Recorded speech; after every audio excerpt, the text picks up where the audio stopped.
Amis pêcheurs à la mouche, bonjour. Petite balade automnale hivernale habituelle pour regarder un peu les truites en place sur les frayères.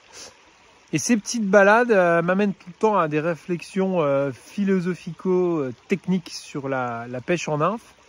Et c'est vrai qu'on n'a jamais parlé en fait du choix entre éphémère, trichoptère et gamard.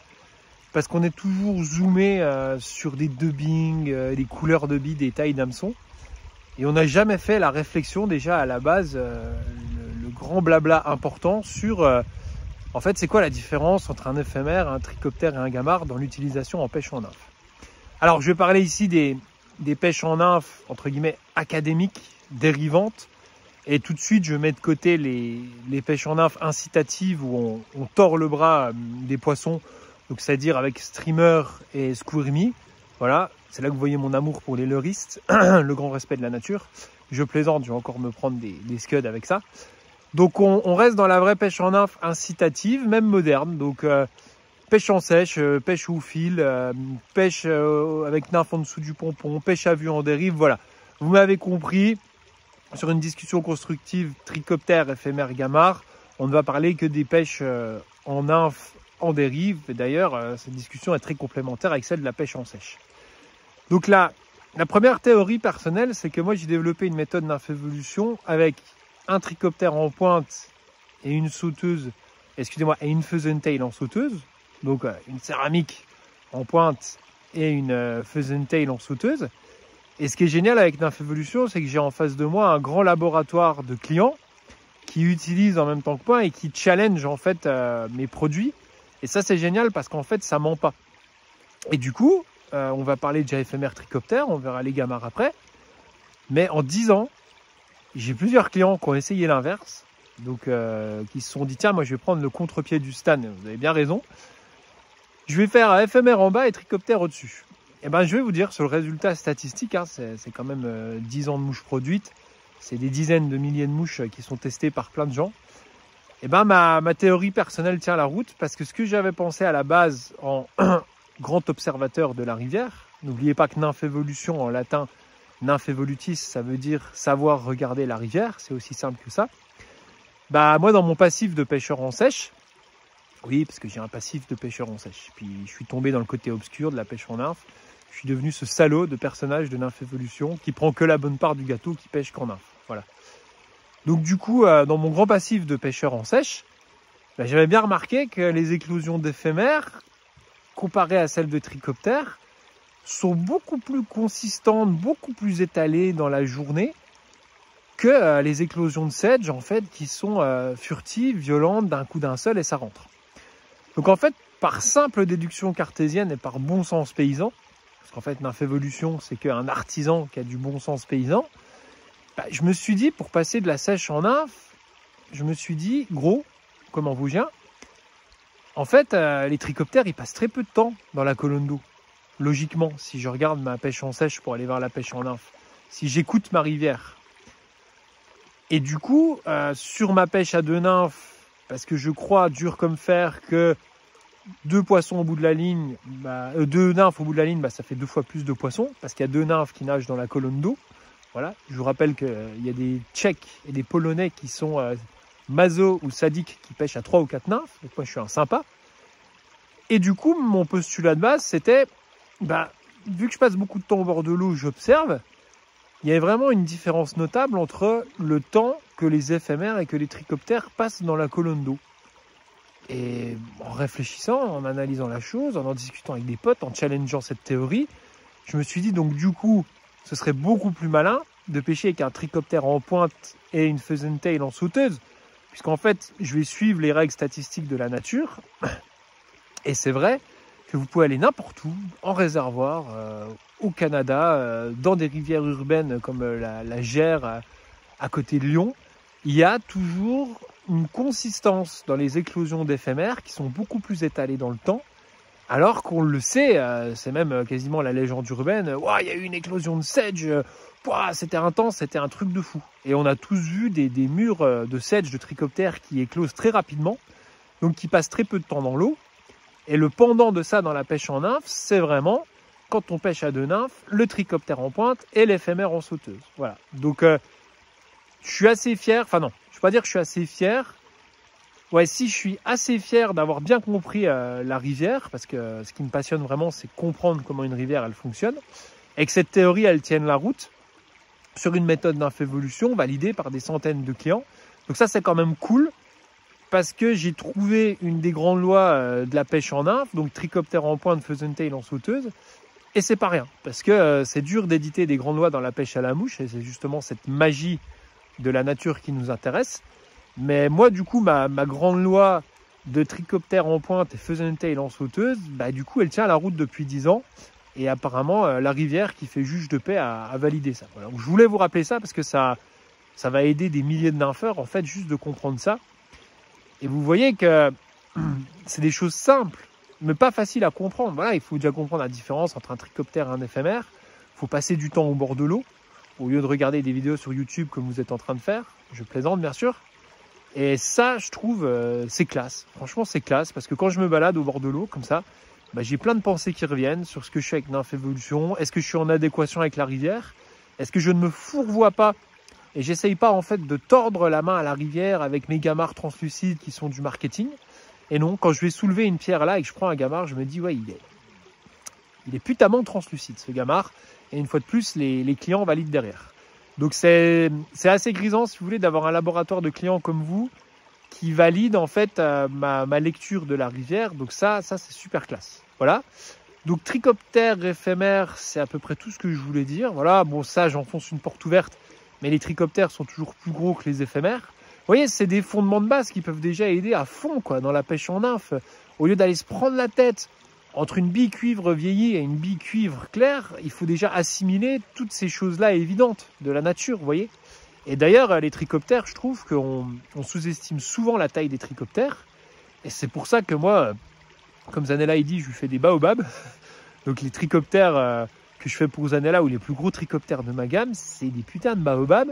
Mais quand on regarde certaines rivières un peu détritiques, comme il y a derrière moi avec de l'humus du compost, je peux vous garantir qu'il y a des trichots en taille 6, il y a no problem hein, pour une grosse truite. Donc voilà, vous voyez, on sous-estime même par orgueil la taille des trichoptères. Parce qu'on pêchait petit. Ouais, en 2020, on pêchait avec des hameçons taille 18. En 2022, on pêchait avec des hameçons taille 20. Puis en 2026, on pêchera avec des hameçons taille 30. Donc il y a une espèce d'époque ridicule à vouloir pêcher trop petit. Mais parfois, il le faut. C'est pour ça que j'ai des gammes qui vont de la taille 20 au taille 6. Mais voilà, attention à la miniaturisation, des fois c'est pas forcément la solution. Voilà sur ce que je voulais dire éphémère trichoptère. Alors maintenant, il y a un autre point méga important, et ça j'en discutais avec Olivier Beuret, je vous mets quelques photos de lui, je vous laisserai chercher sur internet, ce mec me fait rêver. Et c'est un observateur de la nature de premier rang. C'est un mec qui pêche les endroits les plus durs de France, c'est-à-dire la Haute-Rivière d'Ain et le Doubs franco-suisse. Et lui, c'est un observateur de dingue. Et on avait une discussion l'autre fois sur le fait que, en fait, le péché originel du nympheur, que ce soit en nymphe à vue ou en nymphophile, bah, c'est qu'en fait, on fait tous des dérives en escalier sur des poissons qui mangent des éphémères et des trichoptères qui passent leur vie à émerger vers le haut. Donc en fait, les gars, je me mets dans le sac, mais 99% d'entre nous, notamment en nymphe à vue, à part les quelques Abéillon et Nolin et Jacquemin qui, eux, font pas les dérives en escalier devant le poisson. C'est-à-dire qu'on fait tous plouquer une nymphe qui descend en escalier devant un ombre ou une truite suréduquée, alors qu'en fait, toute la journée, eux, ils voient soit des nymphes qui restent près du fond, qui émergent pas, ou soit des nymphes qui émergent tranquillement. Mais jamais, jamais, jamais, jamais dans la nature, un éphémère ou un trichoptère, il va tomber comme une balle de plomb dans l'eau. Donc vous voyez qu'on est sur un truc de dingue parce que 99% d'entre nous, et je me mets dedans, on pêche des poissons, c'est particulièrement visible en nymphe à vue avec des dérives en escalier. Mais en fait, c'est absurde. Si la rivière, elle avait une parole, elle dirait « Mais arrête gros, t'es en train de faire dériver ton éphémère avec une dérive en escalier sur un poisson qui est posté, qui va manger que des nymphes, soit qui ont une dérive continue, ou alors qui émergent. » Donc vous voyez déjà le péché originel. Et en discutant avec Olive, que je vous remets d'une photo ici avec lui avec une grosse totoche parce que ce mec me fait halluciner, Et je lui dis, je vais te challenger sur un bon point qui est indiscutable du gamard. C'est que entre gamard, éphémère et trichoptère, le gamard, c'est le seul qui est sauvé par la dérive en escalier. Parce qu'un gamard, vous avez déjà tous observé dans l'eau, bah ça a des mouvements erratiques comme ça. Hein. Ça pousse, ça nettoie, ça descend, ça pousse, ça descend. Et en fait, c'est peut-être un des caractères les plus prenants du gamard pour les pauvres pêcheurs que nous sommes, c'est que la dérive en escalier du gamard bah, paraît naturelle. Alors que la dérive en escalier, et je vous le fais bien, cette sale dérive que vous faites tous comme moi en infavue, alors que la dérive en escalier de l'éphémère ou du trichoptère, la truite, elle se roule de rire par terre, quoi. Une truite sur Ribnik ou sur la Sorgue avec une belle dérive en escalier, enfin, elle est pétée de rire, quoi.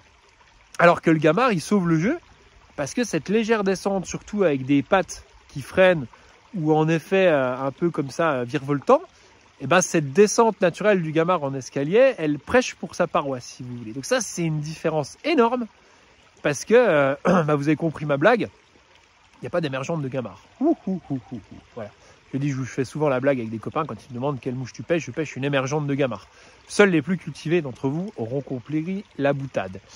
Et donc là, il y a une vraie différence à discuter entre gamard, éphémère et trichoptère, parce que le gamard et sa dérive en escalier, qui est en fait la dérive du mauvais nympheur, bah, elle paraît naturelle. Voilà. Donc il y a un vrai truc qui change. Et le gamard, du coup, bah, lui, il passe 100% de son temps dans la colonne d'eau, puisque les gamards sont des crustacés et n'ont pas de cycle d'émergence. Donc c'est aussi méga intéressant, parce que le gamard en sauteuse, du coup, vous voyez, je juge mes propres faits. Bah, le gamard en sauteuse, c'est peut-être une connerie, du coup, dans l'idée. Donc il faudrait des bons gamards lourds qui dérivent au fond. Mais en attendant, tout est relatif, parce que si tu pêches, et c'est pour ça que je conseille à mes clients les gamards en sauteuse dans les courants profonds, un tout petit courant derrière moi avec 70 cm d'eau, le gamard en sauteuse, c'est une connerie finie. Le gamard, il ne va pas aller émerger en surface. Par contre, si tu es relativement près du fond, c'est-à-dire une nymphe lourde, dans un courant avec 3 mètres de fond, et que ton gamard, il se trouve à 50 cm au-dessus de ta nymphe lourde, moi je pousse des fois même le vis dans les eaux un peu teintées à mettre la sauteuse à 20 cm, à 15 cm de la nymphe lourde, bah, du coup le gamard en sauteuse, il sera au fond. Et il sera tout léger, tout mobile, tout translucide comme un gamard d'infévolution et il bougera bien. Voilà. Donc le gamard plutôt proche du fond. Voilà. C'est pas trop une nymphe de surface, le gamard. De toute façon, quand vous pêchez en infavue, vous voyez les truites en tailing en train de brouter dans des algues, bien souvent, c'est des gamards, des trichoptères, des escargots, quoi. C'est à peu près ça. Ça peut être des éphémères. Mais voilà. Donc c'était aussi pour vous donner ce truc sur le gamard. Donc en gros, si vous débutez en infavue, pêchez plutôt au gamard. C'est con à dire, mais c'est logique. Donc voilà. Et puis j'espère que, je sais pas, en fait, on se rende compte qu'on est 99% d'entre nous en infavue à faire des dérives en escalier. Et on est à l'opposé total de la nature, donc c'est un truc de fou. Après, il y a le débat où je vous reparlerai que je suis en train de discuter entre nylon et fluoro, qu'en fait, le tout nouveau truc, ce serait de pêcher avec du gros nylon fluoro, donc 16 centièmes en infavue, pour maintenir la nymphe, pour qu'elle ne fasse pas une dérive en escalier. Donc en gros, si tu pêches avec du fluoro plus gros, qui maintient ta nymphe pour éviter la dérive en escalier, bah tu prendras plus de poissons qu'avec du 10 centièmes nylon tout fin, qui va faire couler ta nymphe très vite. Voilà, donc je vous refais le geste, la dérive en escalier, c'est une saloperie qu'on fait tous, mais qu'il ne faut pas faire. Donc c'est moins marqué dans les pêches à l'indicateur, et c'est là que les pêches au pompon et à la bouboule, bah en fait, elles ont leurs avantages parce qu'au pompon ou à la bouboule, une fois que ta nymphe elle est stabilisée, elle dérive comme une vraie nymphe. Mais tu n'as pas de réglage de hauteur d'eau, alors qu'en infophile, vous le savez, avec la butée, tu peux régler. Mais en infophile, c'est pour ça que c'est aussi mortel, tu as aussi cette stabilité. J'ai fait beaucoup de vidéos là-dessus sur une fois que tu as fait la prise de contact, tu fais une dérive stable. Et donc ton éphémère, ton trichoptère, il dérive de manière linéaire. Mais en infavue, le vrai game, et moi je suis persuadé, par exemple, c'est pour ça que Cédric Nolin ou Vincent Ameillon prennent plus de poissons que les autres, c'est parce qu'ils font pas de dérive en escalier. Voilà. Et personne ne parle jamais de cette horrible dérive en escalier qui en fait nous fait fuir tous nos poissons. Voilà. Donc c'était le petit tour de blabla là-dessus, ça m'a inspiré au Bordeaux et je pense que ça peut aider une paire de gens. Donc éphémère, trichoptère, gamard, hein, c'est 98% des cas de votre pêche en nymphe tout autour du monde. Voilà, il y a toujours les fourmis, les escargots, les diptères, les chironomes, les babaroques, les sauterelles. Oui, elles existent, mais dans une proportion ridicule. Après, quand on est chercheurs d'anomalies, il y a aussi des moucheurs qui voient l'angle là par se dire ah bah moi aujourd'hui je vais les pêcher au chironome parce que j'ai vu que sur cette rivière c'est une des rares rivières où il y a des chironomes. Et grand bien leur face entre guillemets, je salue cette approche. Comme vous pouvez aller l'année prochaine en été aller pêcher les bordures à la babarotte, au scarabée ou à la sauterelle en pêchant l'eau en sèche, ce sera sûrement beaucoup plus productif que d'aller tambouriner en pêche en nymphe. Voilà, donc 50 nuances de pêche en nymphe comme d'habitude. Allez, je vous laisse là-dessus. Je vais rechercher quelques truites en poste. Et puis, je retourne à l'atelier. Merci pour toutes ces commandes au mois de novembre. C'est un régal d'être au chaud et de bosser à l'atelier. Allez, un bel automne à vous. Ciao.